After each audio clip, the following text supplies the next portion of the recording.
সংসার ভেঙে দিয়ে ওনার মেয়ে হাফসা রাদিয়াল্লাহু তাআলা আনহা নবী পাক সাল্লাল্লাহু আলাইহি ওয়াসাল্লামের স্ত্রী ছিলেন, হযরত সিদ্দিকা আয়েশার সতীন। তখন তো হুজুর নেই, হাফসাকে নিয়ে হযরত ওমর আয়েশার বাড়ি গেলেন, যে বলতেছেন ইয়া উম্মুল মুমিনিন মা ক্বালা রাসূলুল্লাহ সাল্লাল্লাহু আলাইহি ওয়াসাল্লাম ফি তালিমিন নিসা। মা আয়েশা, তুমি কি বলতে পারো নবী আলাইহিস সালাম নারীদের শিক্ষা সংক্রান্ত কিছু বলেছেন? তোমার কোনো হাদিস জানা আছে? যেখানে হযরত ওমর রাদিয়াল্লাহু তাআলা আনহু নবী পাককে নবুয়তি জিন্দেগি পাইছে 23 বছর। রোল নাম্বার 40 নম্বর সাহাবাদের কাতারে ভর্তি, রোল নাম্বার 40 হযরত ওমরের। যখন পরীক্ষার রেজাল্ট আউট হয়েছে তখন 1 নম্বর আবু বকর, 2 নম্বর ওমর। এত বড় জলিলুল কদর সাহাবা। হুজুর বলে লাউকানা বাদি নবিয়্যান লাকানা ওমর, আমার পরে লাউকানা বাদি নবিয়্যুন লাকানা ওমর, আমার পরে যদি আল্লাহ তাআলা কেউ নবী বানাইতেন আমার ওমরকে আল্লাহ নবী বানাইতেন। এত বড় ইলমের অধিকারী হযরত ওমরের দাবিতে আল্লাহ পাকের পক্ষ থেকে আগে আছে যে সময় কোরআনের আয়াতটা নাযিল হবে এর অল্প আগে হযরত ওমরের ভিতরে ওই জাতীয় মাসালার চাহিদা প্রকাশ হয়েছে। হুজুর এইটা হলে ভালো হইতো না, বলতে বলতে আয়াত নাযিল হয়ে গেছে। এজন্য বলা হয় যে হযরত ওমরের দাবি অনুযায়ী আল্লাহ তাআলা 4টি পয়েন্টে 4 প্রকারের আয়াত নাযিল করেছেন। কত বড় ইলমের অধিকারী সেই ওমর যাই আয়েশার কাছে বলতেছে, মা নবী আলাইহিস সালাতু ওয়াস সালাম নারীদের শিক্ষা সংক্রান্ত কিছু বলেছে, তোমার জানা আছে? আমি তো জানি না। সিদ্দিকা আয়েশা বলেন ক্বালাত নাম, জি খলিফাতুল মুসলিমিন, আমার জানা আছে। ক্বালা রাসূলুল্লাহ সাল্লাল্লাহু আলাইহি ওয়াসাল্লাম আল্লিমুহুন্না সূরাতান নূর ওয়া লা তুআল্লিমুহুন্নাল কিতাবাতা। আমি নবী পাকের কাছ থেকে শুনেছি আল্লিমুহুন্না সূরাতান নূর, নারীদেরকে সূরা নূর শিক্ষা দাও। সূরা নূরের ভিতরে পর্দার আয়াত আছে, সূরা নূরের ভিতরে নারীদের যত আমল সেগুলো বেশি বেশি আলোচনা আছে। সূরা নূর শিক্ষা দাও তথা কোরআন শিক্ষা দাও, নারীদের তিলাওয়াত শুদ্ধ করে শিক্ষা দাও, নারীদের কোরআনের তরজমা পড়াইয়া দাও, তারা কোরআন থেকে মাসালা যাতে নিজেরা বুঝে বের করে আমল করতে পারে। এই জন্য নারীদের কোরআন পড়াও, বিশেষ করে সূরা নূরের শিক্ষা দাও। তবে একটা জিনিস খেয়াল রাখবা, ওয়ালা তুআল্লিমুহুন্নাল কিতাবাতা, নারীদেরকে লেখা শিখাবা না। কলেজ মাঠে বইসা এই কথা বললে সম্পূর্ণ বিরোধ হয়ে যায়। সারা দুনিয়া ব্যাপী পুরুষের চাইতে নারীদের সংখ্যাও বেশি, নারীরা পড়তেছেও বেশি। এবং স্কুল কলেজে দেখা যায় মেয়েদের রেজাল্ট ছেলেদের চাইতে ভালো। আমরা মাদ্রাসা করেছি নারীদের জন্য, মাদ্রাসাও দেখি ছেলেদের চাইতে মেয়েদের রেজাল্ট ভালো, মেয়েদের জবান ভালো, পরিষ্কার কণ্ঠ চিকন, মাত্র 1-1.5 বছরে হাফেজ হয়ে যায়। ছেলেদের 3-4-5 বছর লাগে। ছেলেরা দাড়ি দুড়ি গজায় যায়, বিটা হয়ে যায়, তবু হাফেজের কুল কিনারা ধরতে পারে না। মেয়েরা 1-1.5 বছরে হাফেজ হয়ে যায়, হাতের লেখা চমৎকার। এই যুগে আয়াতের সাথে হাদিসের সাথে বিরোধ সৃষ্টি হয়ে গেল। নবী পাক বলেন ওয়ালা তুআল্লিমুহুন্নাল কিতাবাতা, নারীদেরকে লেখা শেখাবা না। বুঝে উঠতে পারলাম না ঘটনা কি? বিশ্বনবী মুহাম্মদুর রাসূলুল্লাহ যাহা বলেছেন তার ভিতরে অবশ্যই হিকমত নিহিত আছে। কথা বলেন ঠিক কি ঠিক না? আমার আপনার বুঝে না আসলে তার ভিতরে কল্যাণী আছে। কেন বলেছেন নবী? হুজুর বলেন কিয়ামতের আগে তাকসুরুন নিসা তাকিল্লুর রিজাল। কিয়ামতের খেয়াল করতেছেন? হুজুর বলেন কিয়ামতের আগে তাকসুরুন নিসা তাকিল্লুর রিজাল, নারীদের সংখ্যা বেশি হয়ে যাবে, পুরুষের সংখ্যা অনেক কমে যাবে। পার্সেন্ট কেমন হবে? এক একজন পুরুষের জিম্মায় 50 জন করে নারী চলে আসবে, স্ত্রী হিসেবে না। পুরুষ এমন ভাবে নিধন হয়ে যাবে, পুরুষের প্রোডাকশনও কমে যাবে। দেখেন হাসপাতাল বলে যে দেখেন যেখানে সিগারের বাচ্চা বের হয়, এক সিগারের হাসপাতালের মালিক আমাকে বলতেছে হুজুর কয়েকদিনের ভিতরে আমার ক্লিনিকে 30টা বাচ্চা ডেলিভারি হয়েছে, তার ভিতরে 27টি মাইয়া আর 3টে মাত্র ছেলে। নারীদের প্রোডাকশন, মেয়েদের প্রোডাকশনও বেশি হবে। আবার বিভিন্ন ভাবে যুদ্ধ বিগ্রহের ভিতরে যায় পুরুষ নিধন হয়ে যাবে। অবশেষে যাইয়া পুরুষের সংখ্যা হবে 1-2% আর নারীদের সংখ্যা হবে 98%। অর্থাৎ এক একজন পুরুষের জিম্মায় 50 জন করে মহিলা হবে। এবার মহিলারা যখন লেখাপড়া শিখে উচ্চ শিক্ষায় শিক্ষিত হয়ে যাবে, সংখ্যাগরিষ্ঠের দিক থেকে তারা চাকরি দখল করবে বেশি, তাদের যোগ্যতা বলে চাকরি নেবে বেশি। চাকরি সব ভ্যাকান্সি গুলো নারীরা দখল করবে, পুরুষরা সেই সময় টিকতে পারবে না।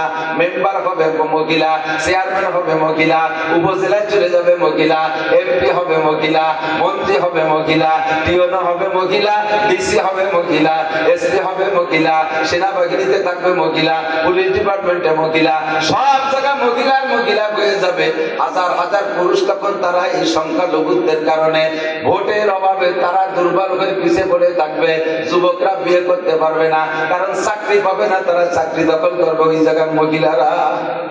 মুরব্বীরা একটু সাক্ষী দেন, একটু বিরক্ত লাগতে পারে আপনাদের, তবে বাস্তবটা করে দিয়ে যাই। উচিত কথা কবরে মাসি, তাই আর একবার রাজপাট আসি আর না আসি। ছোটবেলায় আমরা স্কুলে পড়ছি, আমি প্রাইমারি প্রাইমারি কোয়ালিফিকেশন আমার, তার উপরে না হাই স্কুল বাদের দেওয়া যায়। এমনি যাই হবে যে মেট্রিক্যাল আগে বিদায় দিতে যদি মাঝে মাঝে দোয়া করতে যাই, কলেজ এলাকে একটু দোয়া দিতে যাই, তাই ছিল ভর্তি যাই নিয়ে যখন আমরা প্রাইমারিতে পড়ছি। আমার ঘোড়াদার স্কুলে পড়ছি, ঘোড়াদার স্কুলে 5 জন শিক্ষক ছিলেন, 5 জনই পুরুষ ছিলেন, 5 জনই পুরুষ ছিলেন। আমরা শিক্ষকদের ভিতরে সম্পর্ক এমন ছিল, স্যারদের চোখের দিকে তাকানোর সাহস ছিল না। বিশেষ করে সেকেন্ড স্যার নামে যিনি ছিলেন রবীন বাবু, উনি ঢুকলে মনে হয় তো যেন 5 থেকে নিয়ে ক্লাস 1 পর্যন্ত সব ছাত্র ছাত্রীর পেশাব এসে গেছে ভয়তে। এমন একটা রোগ আর গাম্ভীর্য নিয়ে সাররা থাকতেন। এখন সেই স্কুলে আমার বাচ্চা কাচ্চারা পড়ে 4 জন ম্যাডাম আর 1 জন পুরুষ। এই 4 ম্যাডামের গলায় যদি একটা পুরুষ পড়ে, সে মাধ্য হয়ে যায় না? বিটিকে দাবর টেবর করবো আহরার ক্ষমতা থাকে।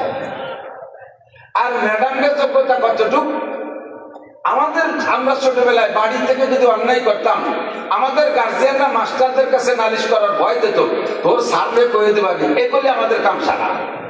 আর এখন ভোলা মানে স্কুলে আকাম করে, সে জায়গায় কিছু করতে পারে না, তারা যায় গার্জিয়ান আমরা চাল এই হচ্ছে, আমার মাইয়ে এই হচ্ছে, আমার উন্নাকারি নিয়ে গেছিল, সেদিন আমার বিস্কুট খেয়ে খাই বেলাইতেছে, এই ভ্যান ভ্যানানি শুরু হয়েছে। কতক্ষণ নারীদেরকে আল্লাহ তাআলা ওখানে যদি বানাই নাই, তাদের বানানোর উদ্দেশ্য কি?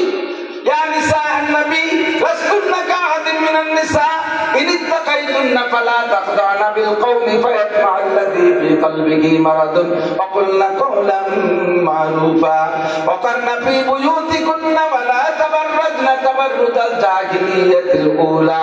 মহিলা তুমি আওয়াজ তোমার পর্দায় রেখে সর্বদা, গানের মেলায় আসর করে হইও না তুমি বেপরদা, কাউন্সিলে আসর করে হইও না তুমি বেপরদা, হাট বাজারে আসর করে হইও না তুমি বেপরদা। মহিলারা হাট করে করে করে সুবহানাল্লাহ। আপনাদের রাজপাটের হাটে তো কোনো মহিলা বাজার করতে আসে, কিছুদিন পর পুরুষ মাইনাস হয়ে যাবে। মহিলারা বলবে পুরুষরা কি বেহায়া হাটে শুনিয়েছে। 2-1 যদি হাটে যান, তাহলে বিটিরা আপনাকে দেখা দেবে পুরুষরা কি বেহায়া হাটে শুনিয়েছে, বিটা মানুষ তাও বোরকা ছাড়া আছে, আপনাকে খেপাবে ভেঙ্গাবে। পুরুষরা কি বেহায়া বোরকা ছাড়া রাজপাটের হাটে শুনিয়েছে, 8 ওনাকে দখলে, যার কায়দা কিনা কথা বলে। পুরুষরা বাজার করে তাড়াতাড়ি সয়ে যায় না, কি গোলাটি কিনে নিয়েছে, বসা মাছ খুঁজে মাছ দাইছে কথা, তার তোমার মাছ তুমি কিনে খাও, এই করে করে বাড়ায় গেছে। নবী পাক কেন বলেছেন? আমার বোঝার বিষয় দোস্ত, মাথা লাগাইলে বুঝবেন নবী পাকের কথার মধ্যে জাতির কল্যাণ আছে। নবীর কথা বাদ দিয়ে যখন ওভারটেক করে নিজেরা সংবিধান তৈরি করা শুরু করছেন, তখন তো এই মানব জাতির পতন শুরু হয়েছে।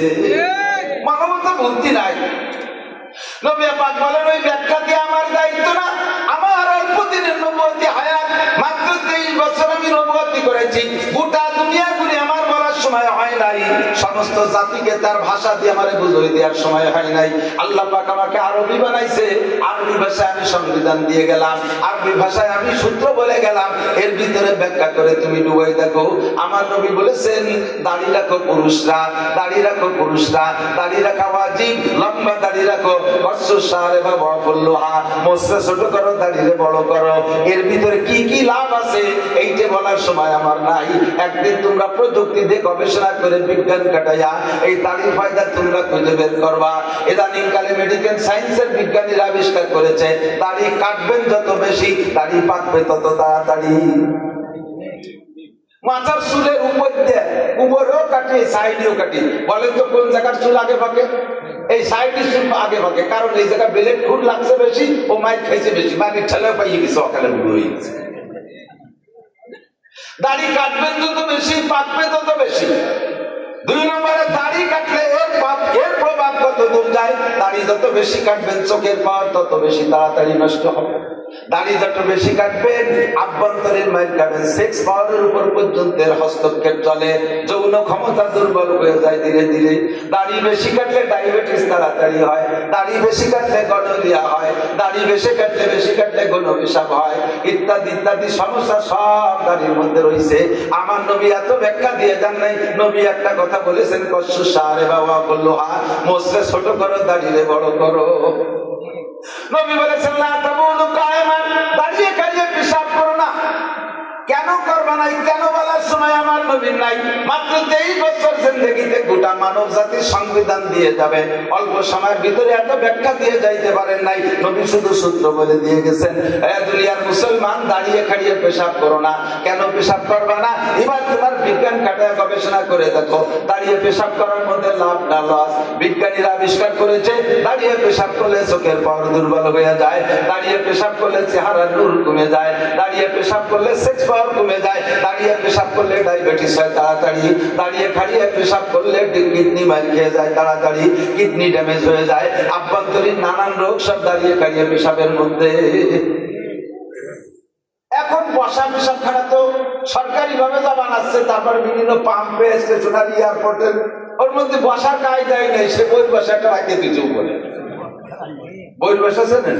ওলা বানান তো বই বসা নাই, মুরব্বীরা কথা কথা কেন তার কাছে একটা জীবনে থাকতো না বই বসা, আর দামায় পেশাব করা লাগে সে বই বসা পাইতে দিচ্ছে না।